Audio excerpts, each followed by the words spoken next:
आज आपण बनवणार आहोत ओलं कोलिम. त्याच्यासाठी मी कढईमध्ये 2 चमचे तेल गरम करून घेत आहे.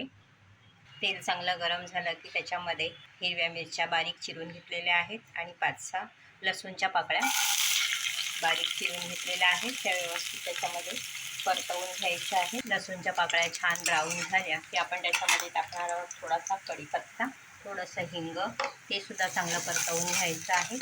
त्यातच टाकणार आहोत पाव चमचा हळद, 1 चमचा लाल तिखट, अर्धा चमचा गरम मसाला. व्यवस्थित मिक्स करून घ्यायचा आहे तेलामध्ये. त्याच्यामध्ये टाकणार आहोत पाती कांदा, तोही छान त्यात परतवून घ्यायचा आहे.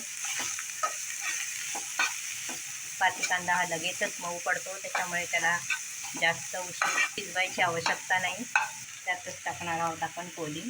हे मी ओलं कोलिम व्यवस्थित साफ केलेलं आहे आणि स्वच्छ धुवून घेतलेलं आहे. त्याच्यामध्ये परतवून घ्यायचं आहे.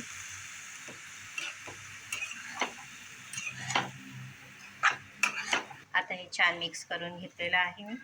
आता याला 10 मिनटं शिजवून घेणार आहोत. त्या अगोदर आपण त्याच्यामध्ये टाकणार आहोत चवीप्रमाणे मीठ आणि टाकणार आहोत इथे कोकमाचा अगळ.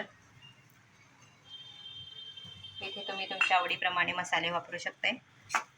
छान मिक्स करून घ्यायचं आहे आणि 10 मिनटं मध्यम आचेवरती शिजवून घ्यायचं आहे.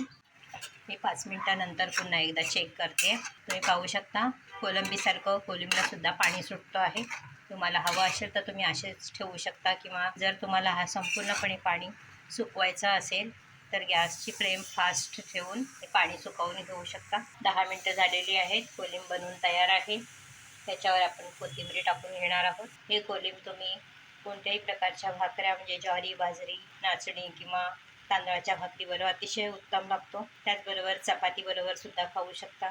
वरण भाताबरोबर पण खायला अतिशय उत्तम. त्याच्यामुळे ही रेसिपी तुम्ही नक्की ट्राय करा. आवडल्यास व्हिडिओ खाली लाईक करा, फ्रेंड्स फॅमिलीबरोबर शेअर करा, कमेंट करायला विसरू नका. धन्यवाद.